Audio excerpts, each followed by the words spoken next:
Hi everyone, it's Jerry. We had a very rare matchup in chess in the 77th Tata Steel Chess Tournament 2015.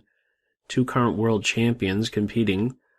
On the white end, the current world chess champion and world number 1 Magnus Carlsen against the current women's world chess champion and world number 70 Yifan. Let's have a look at it. We had Magnus opening up with e4. This game here turned out to be quite the positional struggle. Yifan replying with the Sicilian. We get to see an open Sicilian with d4.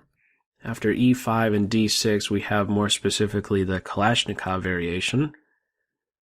With now c4, it's at this stage we can already identify a couple key squares, weak squares in the position. d4 is weak for white, d5 for black, weak because neither side's pawns can now control those squares. Following up, we have bishop e7. There's a reason to delay knight f6, that'll be revealed shortly. But first, more development, knight c3. Black gives that knight a kick. Bishop e6 and knight to c2 do similar, watching over those weakened squares. And now bishop g5, welcoming a dark square bishop exchange, a bad bishop for a good bishop. And this is a good idea. Not only related to bad bishop, good bishop exchange, but also related to white having more space. Seeing some piece exchanging, having a minor piece exchange is a welcome sight for black. These guys here are a bit cramping to the black position, not allowing any pawn breaks so easily. So we have bishop to e2, avoiding this exchange with knight e3. Well, he had a job to watch over d4. You really can't avoid that exchange, and you really can't try and win a pawn like this, because at the end of the day, your queen is going to be won. If you move the queen, you're getting mated. So just have to allow that exchange. And there's some time invested with that, but again, I think it's a good exchange. I think it's time well spent. You'll notice that bishop took, 3 moves to capture a piece that moved not at all. But in the end, I think it is worthwhile to do so. So getting on with more development, knight f6, both sides castle, queen d2. Just getting all pieces working, queen b6. You could take this pawn, but you'll drop b2. That's not such a healthy exchange. He's probably the least healthy black pawn, and he's very important for white, the central pawn for the white queenside majority.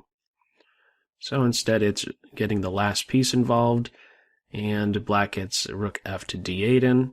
This pawn cannot be taken because the queen would be trapped. So it's rook f d8, b3.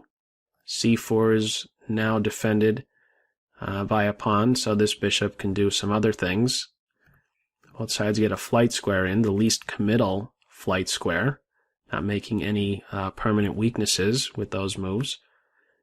And following up, we have queen a7. This is freeing up maybe at some stage b5, but that's very difficult to get in with a pawn, knight, and bishop there controlling it. We have bishop f3 now, and so this is paving the way for a knight hop into the center. Doing so right away would drop e4.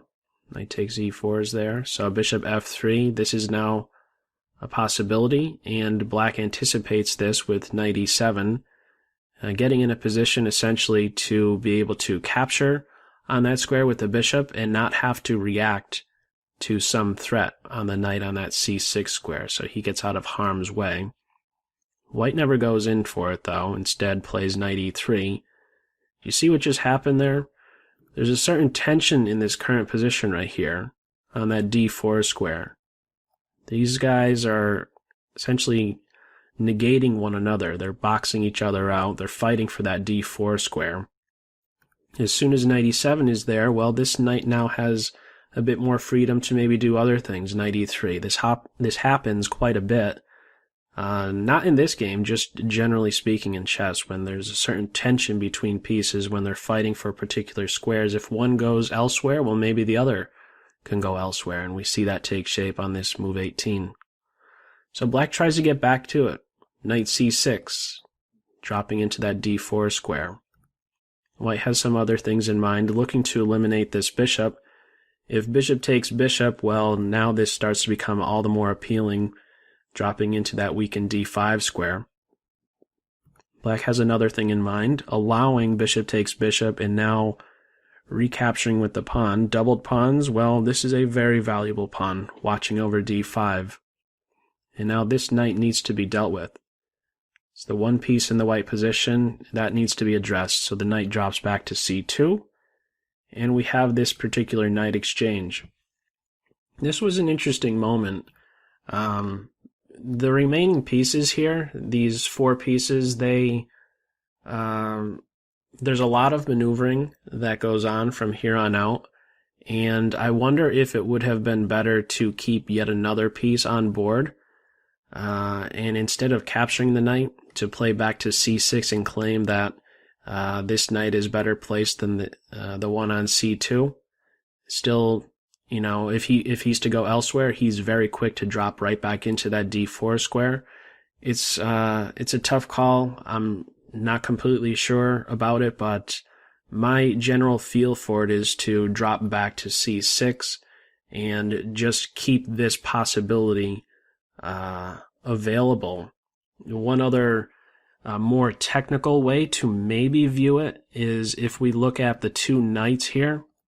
The one on c6 is more secure in that it's defended by a pawn, whereas this knight here on c2 is defended by a piece, and those pieces may want to go elsewhere. At some stage, maybe he is tactically vulnerable.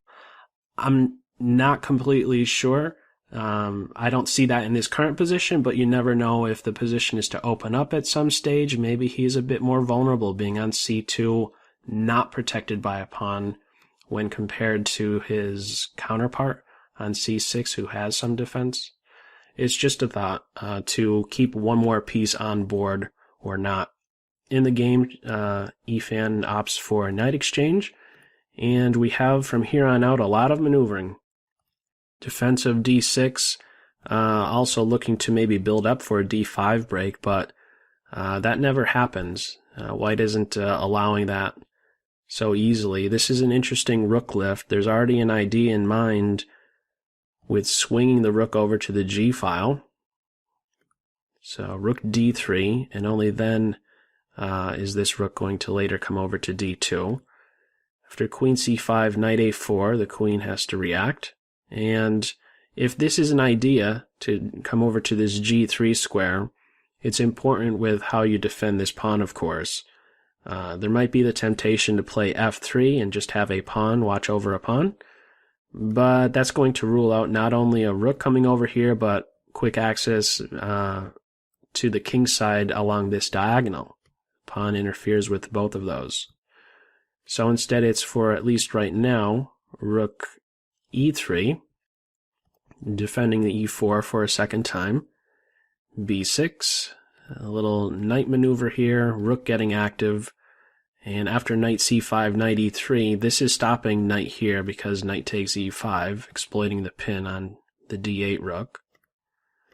So instead, knight a5, this is stopping knight b4, a move that might be a bit uncomfortable if I'm to just make a passing move like rook f8. Knight b4 hits the queen, the pawn, and unleashes the rook on d6. So it's a5, and now this weakens b5. And so the knight is going to try to make use of that square. We have first knight b2, you could try knight a4 to c3, or even knight d1 to c3. Knight c5 stops knight a4, but the knight goes in the other direction. Repositioning, getting into that c3 square. Black is putting pressure with that last move on f2. To rook f8, it's defended with queen to e1. Rook is there to defend. Rook comes back. It's difficult to suggest something for black here. White is slowly making some progress here. What's happening here is with this little knight dance or knight maneuver here, is that he's going to be really well placed soon on the c3 square. Now that this pawn is more secure with a minor piece in a rook, that means the queen is now freed up to do some other things. Black hits over there to secure d6. Queen to d1. Again, these pawn breaks in the position are all under control. Queen d1 arriving back at her home square is now looking to jet out to that h5 square. Knight a6, queen h5. Knight c7, rook g3. And we're going to slowly have the doubling on the g-file. That's what white is preparing. Again, none of this would be possible if this pawn was on that f3 square trying to defend e4 earlier. He needed this square open, the f3 square open, for all of these heavy pieces to try and stir up some trouble against the black king. You'll notice after rook to g3, this was a threat. King h8 gets out of that. Queen takes h6 move. Rook on d to d3, rook e7. We have the doubling happening right here. Rook d7, another reposition with the knight. He's now trying to inch closer towards the black king. Maybe g4 and then crashing through on h6. Rook f7, you have to be very careful here. It's very aggressive pieces here on the white side, but if you're not careful, just having a couple piece exchanges can turn the tables a bit. The follow-up here is queen e2, but how natural would it be to just simply want to drop your knight right into e3? That was the intention, wasn't it? You go to d1. Why is white not following through with an immediate knight to e3? Well, the reason is because of rook to f6. Welcoming some exchanges here. You can't take on f6 because you're dropping the queen. And so this is going to force some exchanges. And black will have no problems defending the king. I mean, what are you going to do here? Queen g4, rook takes, queen takes, queen takes. This rook is a bit clumsy, right? He's a bit out of play. The black king is much quicker to contribute to control in the center, and maybe this is now not going to be so long off. He's misplaced if there's too many piece exchanges. So white anticipates this move, and that's why we don't have knight e3, but rather a queen move. Queen to e2, getting out of that. Rook f4, keeping pressure on, or entering the white position and keeping pressure on e4. Maybe not allowing this move so easily now, right? Interfering with the queen's defense. So it's queen e3, throwing a punch at b6, b5. Knight b2 is there to defend. This would be a very welcome site to capture like this. You could be recapturing with the knight, or even the pawn here. The knight would really like to get to this d3 square and kick the rook out of there. And that is the main intention here. Knight b2 looks to get into this d3 square, hits the rook, puts pressure on this pawn. There's even ideas of undermining the black center with c5. Having a knight on d3 is quite powerful. So black doubles, hitting at f2. This could be ignored. c5 now undermines this black center. This position is starting to open up, and white is the side who is benefiting, having a better placed knight. He's very clumsy on c7, and this is a rook that has a great deal of depth. Pressure on this 6th rank, pressure on that h6 square more specifically. There's some tricks not long off here. Queen c5. If you're capturing this pawn, knight d6 or knight d3 is a killer, just hitting everything. This is going to crumble fast. So instead, queen c6, knight d3, and b4. So this rook could be taken. Some time was spent on this. About 8 minutes was spent. You could capture this rook at this point here, but instead white goes for something else. Queen to e2. Not capturing that rook. If you capture the rook right away, there is this fork, but you do have the move queen f3, and so if pawn takes, you're getting the rook right back. But I don't know that this is a good option here. You have queen takes c5 and then rook here. You could even do moves like this. If there's some exchanges, again, these rooks, if enough material is exchanged, one of the rooks can find themselves just out of play. There'll be no more attack against the king, and the attention will turn in a different section of the board on the queen side.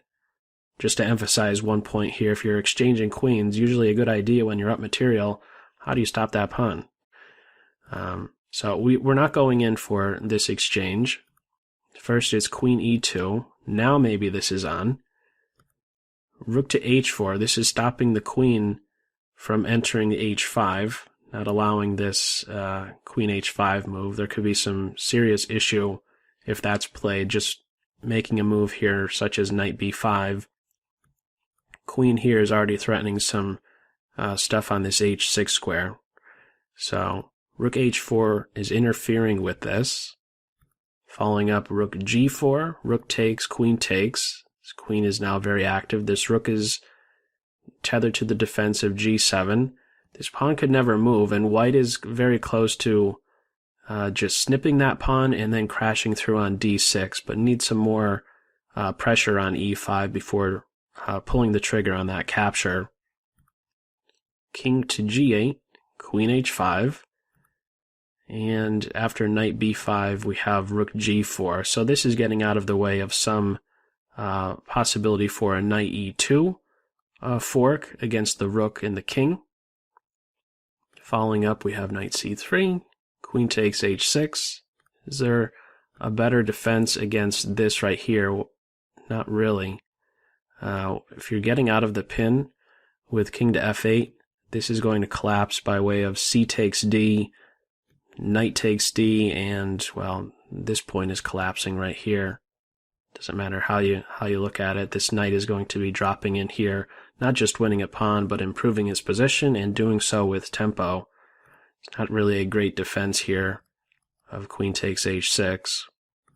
So we have knight c3, queen takes h, knight takes e, and now queen takes e6, and this is really just crumbling. This rook is in a pin. Knight takes e5 is on board, exploiting the pin against the queen. And what's tried is knight f2, knight takes e5, and one last try, knight takes h3. But after king h2, this is game over. It's at this point that black resigns. The only thing that white needed to watch out for is this capture here, or I should say capturing the knight will allow queen takes c, and this is just a direction not to go in at all. White king is in big trouble, actually. So just one calm move here to finish up king h2, and there's no defense here. Again, you can't take the knight, although that's the top suggestion by the computer, to take the knight and then give up the queen. Doing something other than that, such as queen b7 to defend the rook, is already running into a mate in 6, starting with knight g6, looking for this stuff here. And if the back rank is now defended, don't forget about this either. So there's just not going to be a good solution at this point. And again, after king to h2, it's at that point that black resigned. So a very interesting game, a unique game for sure, to have two world champions going at it. Quite the positional struggle out of the open Sicilian, the Kalashnikov variation, a reason to not go with that quick knight f6, getting the bad bishop for good bishop exchange. Some time invested with that, but time well spent, especially since we had such a maneuvering game, such a fairly closed position, time not such a great element. And this tension here, this is an important detail. Sometimes when one knight moves here, if there's certain tension between pieces, when one knight moves, maybe the other one's going to be a bit more optimistic. Maybe he has different ideas in mind. Maybe he could do some other things if your opponent's knight is going elsewhere. A lot of maneuvering in this one.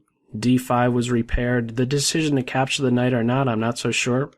Feel free to share some feedback on this particular exchange. I can't be completely sure, but I maybe got something from some of those thoughts that I shared there.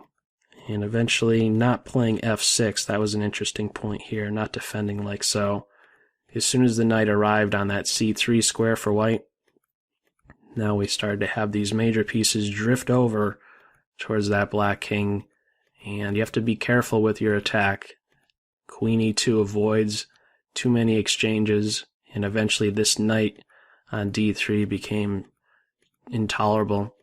Too much pressure, the undermining of the black center, and this is where it's really starting to collapse. The white knight was certainly the more dominant one and finally avoiding one last trick, king h2, and that's going to seal the deal there. So, a very interesting game. I hope you enjoyed it, and as always, I hope you got something out of this video. Take care. Bye.